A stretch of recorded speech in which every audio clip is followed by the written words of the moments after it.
Do you want to find draft reels on Instagram?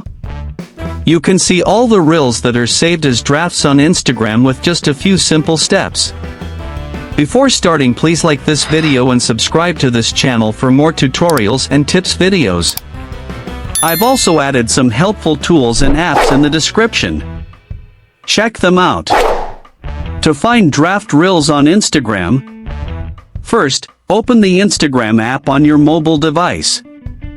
Once you are on Instagram, tap on your profile picture in the bottom right corner of the screen to open your profile page. On your profile, tap on the plus icon at the top right corner of the screen. A pop-up menu appears. From here, tap on Reel.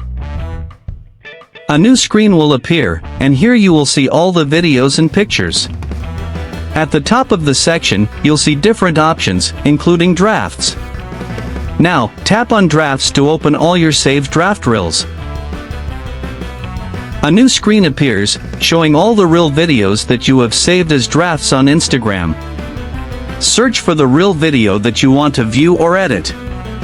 Once found, tap on the draft reel to open it. To edit this draft reel, tap on Edit at the top right corner of the screen. You can now edit the reel and add music, text, or effects.